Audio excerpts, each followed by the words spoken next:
Hello, everyone. Welcome back to Lincoln Journal Star's Life in the Red podcast. Luke Mullin and Amie just here once again to break down a week of basketball results where some big games on both the men's and the women's side, big for different reasons. And of course, this week, as we teased, we can finally turn the calendar a little bit to spring sports. Baseball and softball, we'll touch on those.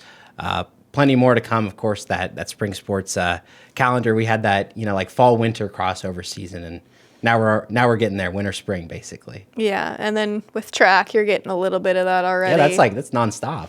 Yeah. Yes, it is. Indoor to outdoor, no breaks, certainly. But talking about the basketball teams, for women's basketball, we'll start with that. Kind of said last week there was a lot to lose, not a lot to gain.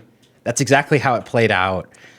Really, I think kind of a disappointing showing. Have to feel pretty bad about the way that this week turned out. 68-54, they beat Purdue. Struggled a lot in that one early on. I mean, it was a 3-point game at halftime, only pulled away late on, but really the notable result from the week, 71-70 lost to Rutgers, last place team in the Big Ten, their first conference win of the year.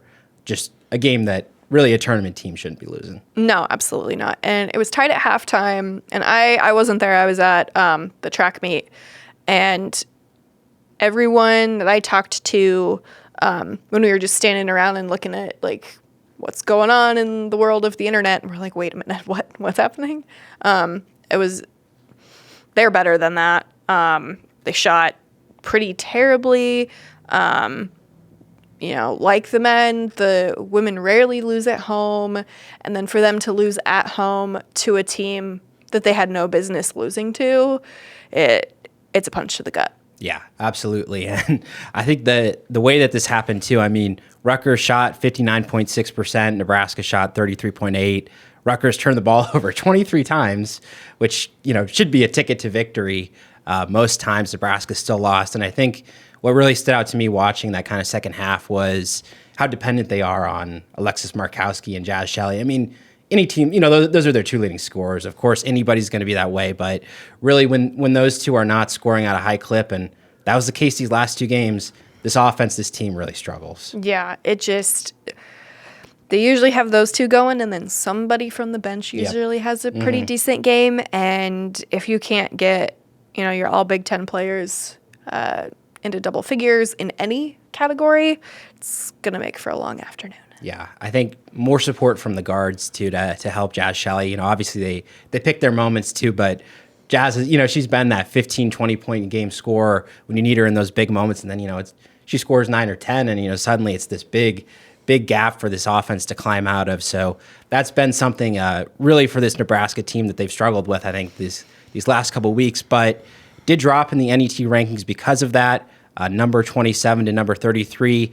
Still a very solid NCAA tournament team, but you'll notice that their seed is kind of sliding a little bit in these projections too as a result. Yeah, I looked at up their latest because the ESPN bracketology for the women's side updates on Tuesdays and Thursdays, I think. Definitely Tuesdays, and the latest update of that, they slid a little bit to a 10. Okay, yeah, so a little bit of a correction may be needed there, and the good news for them is, struggled against, some worse off opponents, opportunities coming up against some really good teams. We're recording this Tuesday, so not sure you'll probably know the result by the time you see this, but they're playing Michigan, and notably, Nebraska won that game 62-43 at home, but going to be, you have to imagine, a much, much better response from Michigan in this game. Yeah, you would think so. But yeah, it's what I worry, though, is that you can have the combination of the hangover from the last loss but also a potential for a trap game, because who's coming to town on Super Bowl Sunday? Iowa and Caitlin Clark. Yeah. I mean, it's the biggest game of the season, of course. So for many reasons. Yeah. So there's a lot to look ahead to for that Nebraska team. So gotta take care of the business. Again, that's a Michigan team doing very well in the Big Ten. I think 6-5 in the conference so far. So right there with Nebraska in terms of the standings. But then, of course, that's Tuesday and then Sunday. This is noon in Lincoln, PBA. Number 2 Iowa coming to town, and of course, huge game for everything it could do for Nebraska's season. A win there, historic. Obviously, it's going to be huge sellout crowd, and obviously Caitlin Clark all the headlines. She has the chance to potentially become NCAA's all-time scoring leader. She's 66 for points. women. For Yep. women, Yep. she's still got a little ways to go for the men's record, but if they make a deep run, it is definitely possible she could break that too. Yes. But yeah, So the potential's there. 66 points away. She's averaging 32.4 per game this year. They play Penn State Thursday, so right there in her season average, it could happen. it could happen. I don't want it to happen on Right? Sunday. You're going to think that limit that scoring is what they'll be saying. No, it's not that, because like you can't really stop her per se. I am a noted sap, and I just think it would be cooler for her if she got the opportunity to do it at home. That's all. Fair. I wish that she, needs just like a point or two more, and they can Get honor like a free her. throw or something. You can like stop the game. Yeah, honor her at home, because their next game after this is at home. Mm-hmm. So would I love to be a part of women's college basketball history? Absolutely. But it would be more fun if she got to do that in front of her home crowd with her home fans, and I don't know. But Nebraska will still be respectful and honor it if it were to happen on Sunday. But I just think it would be more special for her if it happened on her home floor. But if it were to happen in a road venue, this is her favorite place to play on the road in the Big Ten. So, and there'll certainly be quite a few Iowa fans in attendance. Yes, there will. I was talking to somebody the other day, and they said it's even like the upper sections, it's like $300-$400 to get a ticket. Yeah, very expensive on the resale market right now. Again, sold out, big crowd on hand. That will be a big one. So again, we'll see how Nebraska performs against Michigan coming into that one. Potentially, with a little bit of a lack of momentum, or maybe they can turn it around again. Big game Sunday, number 2 Iowa facing the Huskers. So that's your update for the women's basketball team. On to the men's basketball team, and what a week it could have been. What a week it still was in a way. Yeah. One huge win and one that was almost another one. Yeah, one that they should have won, but the officials had another idea. And I normally don't blame officials. I'm very critical of officiating, but I don't say, oh, well, they lost because of the refs. I've said that twice in the 2 seasons that I've been here, and that includes what happened this weekend and then last year against Purdue in PBA. Yep, absolutely. So the big win that did happen was number 6 Wisconsin, 80-72 overtime win. Nebraska's second victory over top 10 foe. Of course, both at Pinnacle Bank Arena there at home. And what a crazy game too, because first halftime, I was like, this isn't going to happen. Nebraska did not look good in that first half at all. No, they looked abysmal. Nothing was right. I had written, I was pretty much done writing at halftime. I'm like, yeah, You're closing the book up. This is brutal. And then CJ Wilcher had other ideas. Absolutely. And once he cut it to 7, I deleted all 800 words that I had written and started it over. Because, what a game by him. What a game for Juwan Gary in his first game back after that calf strain that he had. Great game by Rink Mast. Incredible defense by Sam Hoiberg. Bryce Williams was really great that day. They needed just an incredible game from everybody. And just about everybody played super well outside of Casey. But he rebounded himself. He rebounded for himself, in the following game. Yeah, I'm glad you mentioned pretty much all 5 of those players, because it was really interesting to see the spark that Nebraska found in that 5-man rotation there down the stretch. It was great format with the defense you get. Juwan Gary, Sam Hoiberg, obviously Wilcher with his 3-point shooting prowess was huge on the offensive side of the ball. Just those 5 there, it was like they just had that feeling about them, down at the end of regulation and in overtime too. Yeah, give me a Sam Hoiberg's defense any day of the week. Absolutely. He may not score the most points. He may have more steals than points at some times, but what he can do and how he can shut people down is really impressive. Certainly, and big spark there on the defensive side of the ball, and huge win, another court storm. Another big, moment in the season for Nebraska basketball. And they go on the road to number 14 Illinois, and they took that momentum with them. I mean, they looked really good in this one. Keisei Tominaga, to his credit, I mean, he didn't play most of that stretch against Wisconsin, comes back, career high 31 points, 5 of 7 from beyond the arc. I mean, he was on fire. He was the electric Keisei that we know and we've seen a lot. Like I said last week, he's not going to be the 2-point guy. That's not who he is. He's never like that in practice. Yep. Like, he was going to rebound in a big way. Now, did I think he'd go over 30? No, especially with who was playing defense on him, but it didn't matter. Terrence Shannon was draped all over him, to the point sometimes where Keisei gave him a piggyback ride. That was not called. Then he got kicked in the head and still played incredibly well. Yep, this is tough. We gotta talk about it. We gotta talk about the officiating in this game. Very notable, and to your point about Keisei too, I think this is like a tough one because he's the kind of player that you notice a lot. He sells contact. And a lot of different players do that. Screens, shot attempts, all that stuff.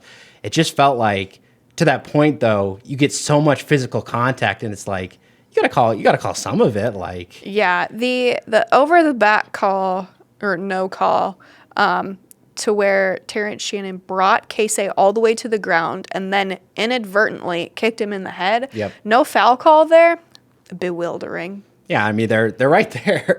The play's right in front of them. They must have not been looking. Yeah. Because that's the only thing that I can think of is that they were looking at the result of that play and then whatever, but not looking there. And eyes up the court. Yeah. I mean brutal. that was a very notable one, and certainly I think the other big call. You look at there at the end of the regulation. Rink Mask makes this great shot. Great offensive set too to get him that. To put Nebraska up in the game, and then they go down the floor.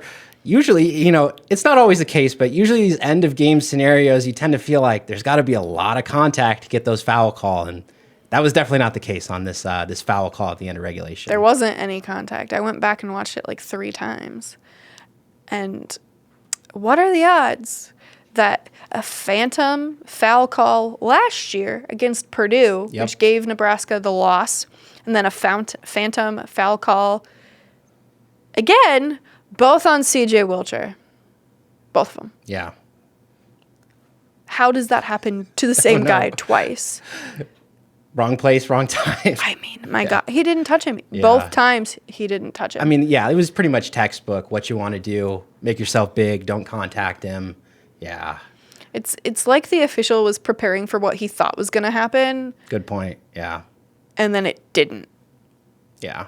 And I mean, some of these calls, you got to give them a lot of grace, right? It's a fast game. These things happen fast, but it's like when so many calls kind of pile up, and, not just Nebraska fans, I think a lot of neutrals watching this game were very frustrated too, because you want to see a good quality basketball game, where the teams get a chance to go out there and earn it. And I mean, it just felt like some of the obvious stuff was going, some of the, nitpick stuff, just not a consistent rhythm to the game that you want to see. No, and there wasn't a whole lot of consistency on either side. Yeah. And that, like, they were letting a lot of really physical play go, and then you have the phantom calls or, like, the ticky-tack stuff, and you're like, what do you want? Like, it was very bizarre. There was one travel that was so bad. The 6 steps, yep. That the kid who did it found the video on Twitter, quote tweeted it. It was like, yeah, I got away with one there. And it's just like, ouch. Or the Rink going up for a 3 late in overtime. That was a foul. Yep. And then ended up, coughing it up. Yeah, not great. Not great. Yeah, frustrating one. And, it was kind of interesting too. Obviously, we'd still be having the same, kind of officiating debate, but, with that phantom foul call at the end of regulation, they could have just made, both free throws. They could have won the game right then and there. The fact that it went into overtime, and Nebraska still had that hope, and then it kind of gets pulled away from them. I mean, that was certainly a big gut punch there, and a really disappointing loss to take. But at the same time, we've been talking about for several weeks, like, hey, when's this team going to go on the road and play a good game? I mean, this was an incredible effort, start to finish. Yeah, absolutely. They should be proud of that. I know it's really easy to hang your head after losing the way that you did, but they looked like the version of them that we've seen time and time again at PBA. It sucks that it came down to a loss, but they have to have a lot of confidence after this. And hopefully that will feed into a potential road win for them against Northwestern, because they need it. I think can't lose sight of the fact that they've just played 90 minutes of basketball against two of the best teams in the Big Ten. Went right toe-to-toe with them the entire way. Really, really good week for Nebraska men's basketball in that regard. And in terms of their postseason efforts, obviously that win over Wisconsin was big. And latest ESPN bracketology has Nebraska now as a number 9 seed. So, yeah, moved up a little bit, even with the loss to Illinois. So good news on that front for the postseason efforts. But they need to win on the road first. And I know that we're not going to get, the diehard Nebraska basketball fans that remember the 20-plus win season several seasons ago when they were left out. No one forgets that. Yep. So, even if, we're, seeing them in the ESPN bracketology, you never know what the committee is going to do. But if they win tomorrow against Northwestern, if they pick up a road win over Michigan, perhaps, Ohio State, perhaps, if you get 2 of those, how can you not have this team in the field? I'm saying that right now, even without the road wins. But if you pick up 1 or 2 of these, how do you leave them out? I don't think you can. Yeah, certainly that would kind of ironclad the resume, certainly there for the NCAA tournament. And as you mentioned, it's a big one this week on the road at Northwestern, 8 p.m. Wednesday night. Nebraska was very good. It was a very close game at home. But again, it's like you get these tight margins at home and, suddenly you're on the road and it can be difficult. So I'll be interested to see, whether we get kind of the same version of the team you see against Illinois or whether maybe they revert back to some of those original struggles. But you'd think the level of basketball they've played this last week is surely going to continue at least to a degree in this next upcoming matchup. You'd hope so, but you never know with this team. And then as well, back home playing Michigan Saturday at 5:30 p.m. In Lincoln. So 2 matchups for the men's basketball team this week. No top 10 games, no potential craziness of the same degree. We'll see, but always something certainly with this exciting men's basketball team. So there's your basketball update, and as I promised, we gotta move the degree over here to the spring a little bit. Spring sports preview, starting talking a little bit about the baseball team, and I think for this year, the story of this Nebraska baseball team is they've got potential, but can they realize it? And this is going to be, I think, something that takes several weeks, a month at least, to fully see what Nebraska has in this team, because there's going to be a lot of lineup turnover to a degree.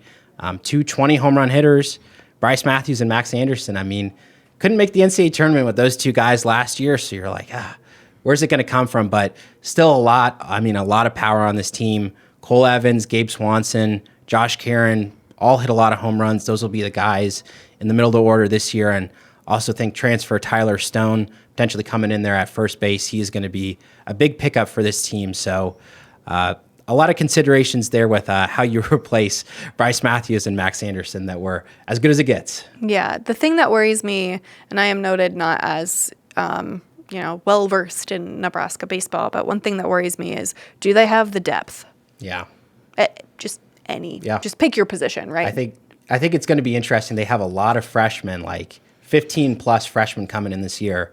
Some of them are definitely going to play right away. Yeah, I mean, they need them to. Yeah, exactly. I mean, very much a young team trying to turn over that roster a little bit, and we see that in the pitching rotation too, because there's not a case of, hey, this guy was Sunday starter last year, he's going to come in on Friday right away. I mean, how this pitching rotation breaks down, I think we still remains to be seen a little bit. Right now, I would say there are four guys that you're looking at there as potentially those 3 weekend starters. And I think top of that list got to be Drew Christo. Big recruit, MLB draft, buzz around him coming out of high school, and has struggled a little bit his freshman year. Injuries kind of hurt him a little bit. Last season, I think he came back and they got him into some starts, got him out of the bullpen a little bit, really got a lot more of the command, the control there. And they're really hopeful that he can take that next step, potentially be that ace here during his junior season. Yeah, we will see on that. They need to figure out their depth, and then like who's their guy, like their ace guy. And if it's not him, who's it going to be? Yeah. I mean, it really does need to be Drew Christo in that opinion, because the other guys there in that mix, Caleb Clark, really good lefty. They had really big hopes for him last year. We're going to put him in the rotation right away there as a freshman, and he really got hit hard. More success out of the bullpen, and really I think as that season turned into April, he was finding his groove a little bit more. So I think baseball staff very hopeful that Caleb Clark can come in, potentially be Saturday starter. I think would be a good spot for him. But again, he's a young player, a lot of potential there, just hasn't necessarily proven it, which is the issue. And then you've got the other two guys there, Brett Sears and Jackson Brockett. Brockett, the veteran, started quite a few games last year. I think whether he's a midweek or a weekend starter, he's going to be a very valuable guy for this rotation. And then Brett Sears, another player with a couple seasons under his belt. And they're really hopeful, I think, that he's going to be able to join this rotation as well. Had been more of a bullpen guy, maybe going to be a 4 or 5 inning starter there potentially on that Sunday. So going to be really interesting to see, I think, how that rotation shakes out. Well, ready or not, season's starting soon. Yep. Which, again, it feels so weird that we are in spring sports season right now. No kidding. Yeah. And real quick before we move on to softball, another name there, a sophomore pitcher, Jalen Wordley, really great freshman year. Expect to see a lot of him out of the bullpen, 2-3 inning outings. They're going to use him a lot. Going to be a guy who racks up a lot of innings there as well. So that is the baseball preview. I think a lot of potential with that group, and the same is obviously true for the Nebraska softball team, where we talked to head coach Ron Revelle, talked to a couple players a couple days ago, and it was very clear that the expectation is to be a postseason team and potentially first trip to Oklahoma City since 2013, Women's College World Series. That's something that is definitely on their mind. Oh, yeah, absolutely. You ask their goals, and they're not shying away from that. Both of them, both of the players that we talked to, Billy Andrews, Dirty Ball, both were very open about that. Yeah, which is good because there's obviously a lot of attention on this team. Much of it centered around Jordy Ball, the talisman, kind of coming back to Nebraska, coming back home. 2-time All-American, 2-time national champion at Oklahoma. Absolutely incredible. Her level of pitching, struck out 192 batters in 147 innings last year. ERA under 1. I mean, she's going to immediately come in and raise the level of this Nebraska team considerably. So automatically, that's the national expectation. But then you got to consider, hey, this was a NCAA tournament team from last year. The majority of the starting lineup is back, several pitchers back too. I mean, there's a ton to like about this team, and it's just Jordy Ball, I think, kind of raising that ceiling for him. Yeah, absolutely. I think that, when you look at what this team was able to do last year, I think that gives you a really good benchmark for the floor of what they're going to be able to accomplish this year. Yeah, good point, certainly. And it was kind of interesting, too. Obviously, the pitching last year was, due to injuries. Courtney Wallace, led the way. Workhorse. And she must have thrown like 200 innings. It was nuts. Yeah, a really high number. This year is, thankfully, that as they go into the season, that is not supposed to be the case. Obviously, Jordy Ball's the ace, but Sarah Harness, Kaylin Kinney, these are the other two veteran pitchers you expect to play major roles, and there's some freshman pitchers on this team too, including a lefty. Yeah, Nebraska softball hasn't had a lefty in a long time. Yeah, so I'm going to be interested to see how they use her as well. Yeah, I would expect them to try to work in those freshmen here during February, see what they can get.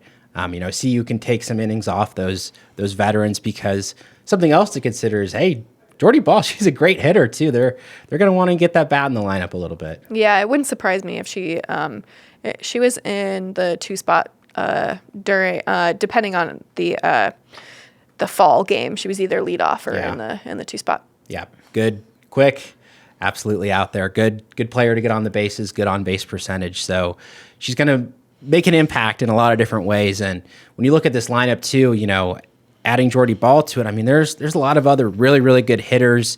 You look at obviously Billie Andrews. She was third team All-American last year. Hit about 350. Over 10 home runs. She's one of several power bats. Her sister Brooke Andrews in the outfield, another top leader on this team. And then look at a couple of transfers in here too. Peyton Cody hit 8 homers last year at St. John's.